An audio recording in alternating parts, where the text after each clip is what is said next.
4 માર્ચે મણિપુરમાં ચૂંટણીના પ્રથમ ચરણનું મતદાન શરૂ થશે।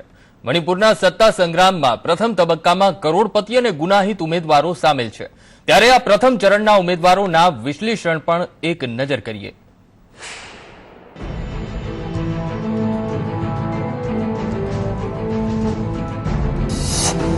ચૂંટણીના પ્રથમ ચરણના ઉમેદવારોનું વિશ્લેષણ।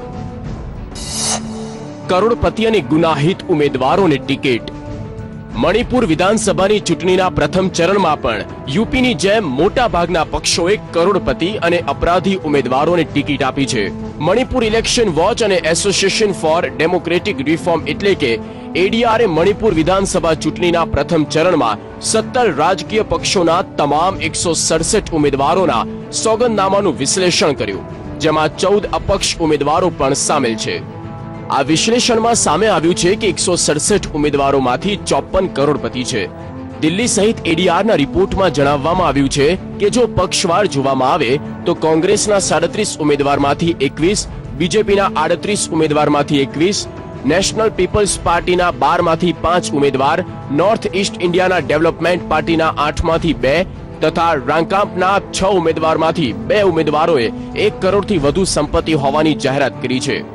મણિપુર ચૂંટણીના પ્રથમ ચરણમાં ઉમેદવારોના સોગંદનામાના આધાર પર પ્રતિ ઉમેદવાર પાસે સરેરાશ સંપત્તિ 1,04,000 રૂપિયા આંકવામાં આવી છે।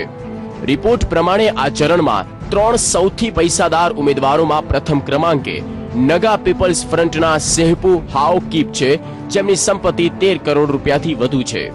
ત્યારબાદ ભાજપના કે કૃષ્ણકુમારની સંપત્તિ 9 કરોડથી વધુની છે, જ્યારે કોંગ્રેસના બિરેનસિંહની સંપત્તિ 8 કરોડથી વધુ છે। આ ઉપરાંત જો વાત કરીએ ગુનાહિત પૃષ્ઠભૂમિ ધરાવતા ઉમેદવારોની તો 167 ઉમેદવારોમાંથી 8 ઉમેદવારોએ પોતાના પર ગુનાહિત કેસ નોંધાયા હોવાની જાણકારી આપી છે। આ 8 ઉમેદવારોમાંથી 3 પર હત્યાના પ્રયાસ, છેતરપિંડી અને બેઈમાની જેવા ગંભીર આરોપ છે।